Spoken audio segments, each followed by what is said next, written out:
Let us hear a message from Pastor Secundino Asoy of SSD.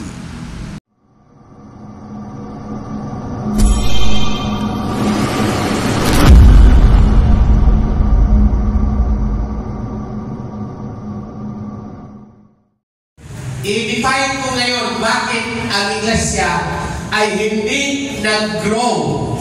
Bakit hindi lumago ang iglesia? Stagnant po ang iglesia. Bakit po? Okay. Acts 2, ito po ang focus natin ngayon. Acts 2, 41 and 42. Please, pag wala kayong Bible, focus on this text. Read it with me. Kahit meron po kayong Bible, okay, you read this one. We will read. Basahin natin. Sige. Then, everybody. Then, those who gladly receive His what? His word were baptized. And that day, about how many? 3,000 souls were added to them. And they continued steadfastly in the what? In the apostles' doctrine and fellowship, and in the breaking of bread, and in prayers. So, if you observe the text, mga kapatid, dalawang teksto lang ang focus natin. If you observe the text, kung ating mong tugunan, wala. Ay, ito. And they continued steadfastly in what? Doctrine. Remember, those who gladly receive His what? What's the next word? Were baptized. And they continued steadfastly in the apostles' doctrine. The first keyword there is what? Doctrine. And fellowship. Doctrine. The second keyword is what? Fellowship. Yung doctrine. Saan mo ba makuha yung doctrine? Hello? Tayo po yung Adventist. Saan mo na ito makuha ang doctrine? Sa Biblia. Hindi tayo nagkuha ng doctrine sa mga magasin o saan libro. So we get our doctrine because Seventh-day Adventist is based from what? From the Bible. Di ba mga kapatid? So, ang pundasyon po ng ating church, Bible. Kaya ngayong Sabado, November 8, lahat po tayo, inimbitahan po. Dahil ang ating President, hindi si Pinoy, hindi si President Marcos, kundi si Pastor Ayrton Cooler. Sino pa ang president natin bago? Pastor Ayrton Cooler. Siya po ang speaker natin ngayong Sabado sa EUP. Alam niyo yun? Yes. This coming Sabbath, November 8, ako po ang mag-welcome sa inyo noon. Kasi sa Sabbath ako po ang mag-welcome. Tingnan yung program. At live po yan sa buong Pilipinas. Bible study and prayer. The next is fellowship. And the third one is mission. May mission ba doon? Ibalik natin. Okay.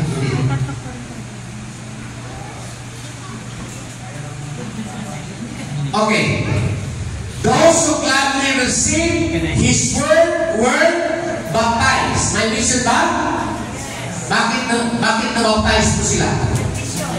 Bakit na-baptize po sila? Saan po naman kayo? Those who gladly receive. Wala namang mag-receive pag walang magbigay ng bagusari. Di ba? They were baptized. How many were baptized in one day? 3,000. Pero kung ang ating iglesia isa lang ang mabaptize every year, questionable yan. Bakit isa lang? Dahil hindi lahat involved. Anong sinabi ko? Hindi ikaw Adventist pag hindi mo naintindihan ang mission ng ating iglesia. Okay, tanong. Sino po ang nakamemorize sa ating mission ng ating iglesia? Halos po tayo hindi nakamemorize. The mission of the Seventh-day Adventist Church is to proclaim the gospel to all people in the context of Revelation 14, 6 to 12, leading us to accept Jesus as their personal Savior and to unite with His church and nurture them in preparation for His return. Memorize mo yan. Saan po nakabase yan? Acts 1:8, Matthew 28, 19 to 20, Revelation 14, 6 to 12. Yun po ang ating so happy na na-change ang ating buhay. I am a living testimony. Amen? Kung wala ang Biblia, kung hindi nag-Bible study, hindi ang aking inay naghanap ng Bible study. Imagine, pumunta po siya sa church, sabi niya, Brother Macarati, please, turuan niyo kami kung ano ang Adventist. Gusto ko na pong ma-change ang aming buhay. Mga kapatid, di ba mensahe yan? Kung hindi lang sa Panginoon, mga kapatid, wala po kami dito. Next, in some schools, I am so sorry to say, according to NY, the custom prevails of reading the lesson from the lesson sheet. This should not be. Teachers, listen please. Huwag lang kayong magbasa-basa lang sa lesson at wala naman kayong na-explain. You study, you study, you study. Study the Bible. Teachers need what? Everybody? Freshness of ideas, according to the Sabbath School Work, page 119. So the words that I speak to you, spirit, and they are what? Life. For the Word of God is a living and powerful and have been born again through the Word of God. So, ito. Alam na natin, memorize na natin yan, pero sa ilang minuto lang, i-explain ko yan. Before we go to fellowship, focus muna tayo sa Bible study. Si Pastor Paterno M. Diaz, gagamitin ko yung pangalan niya. He became the president of the South Philippine Union Conference for 25 solid years. Prayer and Bible study. Every 4 o'clock in the morning. Ano oras? Correct? 4 o'clock in the morning. Gising na sa Pastor Diaz, nagbasa ng Biblia at nag-pray. 4 to 5, nagbasa siya ng Biblia. 5 to 6, nagbasa siya ng Spirit of Prophecy. At 6 to 7, ibang libro na ang kanyang binasa. In other words, every morning, magbasa si Pastor Diaz 3 hours. Tayo mga kapatid, ilang oras ba tayo nagbasa ng Biblia? Or ilang oras ba ating itinalaga pagbasa ng pag-open ng ating cellphone sa Facebook? Wala nang sasagot. Mas mahaba. Dahil ako rin, ay minsan nagsiselfone din ako. Wala tayong time sa Bible reading. Kasi ang ating time, siguro hindi nila, marinig ba niyo ako dyan? Marinig ba ako yung sa itaas?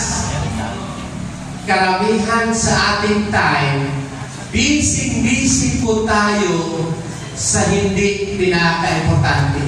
Ang pinaka-importante po is reading the Bible. Kaya si Pastor Diaz, pag mag-sermon siya, matatas po tayo dahil very powerful siya ng preacher.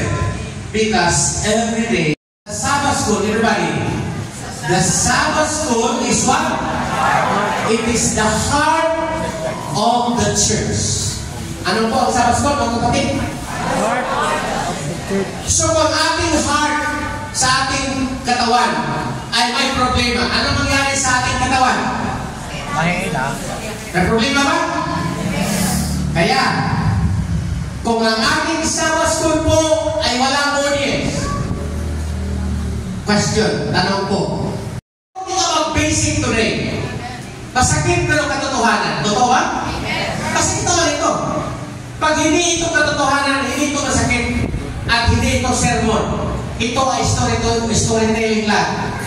Ngayon, bakit po hindi tayo strong sa spirituality? Kulang tayo sa Bible study. Kulang tayo sa prayer. I-prove ko sa inyo today that mag-strong kayo. Dito lahat, maganda ang takbo ng ating pananampalataya. Tama ba yun? I-prove ko sa inyo maya. May mga illustrations po ako. Sabi dito ni Robert Pierson, sino po siya? Former President of the General Conference. According to him, sige, basa kayo, sige. A healthy body in order to remain robust must have a strong what? Good heart. So in the body of Christ, the church, it too must have a healthy what? Vigorous heart. Sino po yun? Which we all know to be the what? The Sabbath school. Kaya, hindi yun, masakit yung sinabi ko kanina. Pero sinabi ni Edgar Pearson, pag hindi healthy ang heart ng church. Ano po ang heart ng church, mga kapatid? Sabbath school. Sabbath school. Pag by becoming a what? Ano yung may, ano dyan, yung, ano po like, courage eh. Ano po ang Sabbath school? It does this becoming a what? Everybody. Soul winning agency of the first magnitude.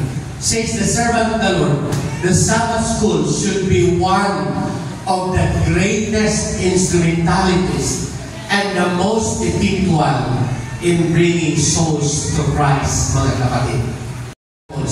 Using the method of Christ. Yan po ang definition ng Global Day Man. It's a call for every member, every church to make disciples using the method of Christ. Ano po ang method ni Christ? Christ's method alone will give true success in reaching the people. The Savior mingled with men as one who desired their good. He showed his sympathy for them, ministered to their needs, he won their confidence, and he made them follow me. Ministry of Healing, page 143. Memorize mo yan lahat. Okay, so yun. So, entire, everybody, sige, everybody. Everybody, lahat po tayo magbasa, sige. Entire consecration of what? Souls must be maintained as much by what? Teachers. Ano pa? Superintendents. Ano pa? Sabbath schools as by the ministers in our pulpits, for all alike are engaged in the work of what? Bringing souls to Christ. In other words, Sabbath school should be evangelistic. It should be what? It should grow the church. But, there is a but. If the Sabbath school has no Bible study and prayer, that is not Sabbath school alive. That is dying Sabbath school. Prayerless sermonizing, no interaction, and inward focus. Yun ang opposite, mga kapatid. Totoo yun. Prayerless sermonizing, walang buhay. Bakit walang buhay ang sermon? Wala namang base sa Biblia. Pero kailangan, mga kapatid. So, yun ang hindi dapat mangyari sa ating church. Bible study and prayer. Number 2, fellowship. Number 3, mission. Ilan po na-baptize nila on one day? 3,000. Mga kapatid, are you convinced that these 3 will revive our church? Amen? Si Pastor Diaz, balik po tayo. Before ako magbigay ng, meron pa po ako mga story. Bitahan. Whole day, 12 hours siya nakarating doon sa pinakamalayong iglesia. At sabi ng elder, mga kapatid, Pastor, ako po, umiyak talaga ang elder. Ako po ay tuwang-tuwa, Pastor, nakarating kayo dito. I'm so happy. First time in my life, Pastor, na ang presidente ng mission nakarating dito sa aming iglesia. First time in my life. Sabi niya, kung kayo po mga kapatid, malayo-malayo ang church, happy ba kayo na makabisita, Pastor? Yes. Sagot naman kayo, grabe naman kayo. So yun po ang feeling ng isang leader. Nakaiyak siya. Sabi niya, Pastor, pwede bang bukas magawa tayo ng communion service? Sabi ni Pastor Diaz, kapatid, nag-joke ba kayo? Are you joking? Totoo, Pastor. Alam mo ba, kaya nag-iingat namin. Umuulan. Nag-communion service po sila. Pagkatapos ng communion service, lumakad si Pastor Diaz mga 2 kilometers. Wala pong ulan.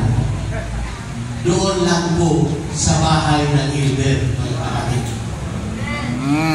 At sabi ng Pastor Diaz, grabe, first time in my life also na nakita ko ang pananampalataya ng isang Gilbert.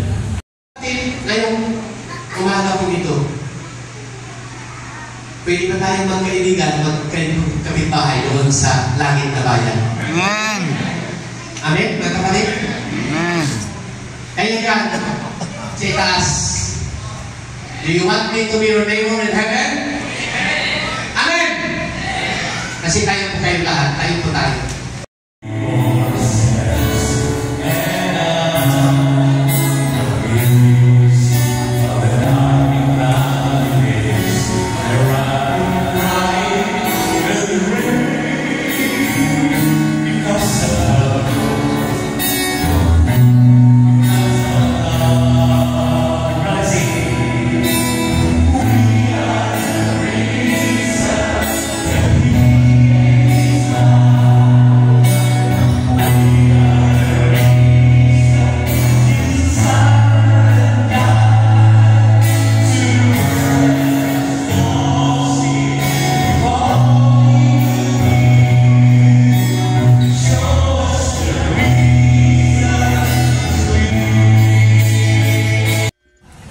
Thanks for watching. Please don't forget to like and subscribe my channel. Have a good day.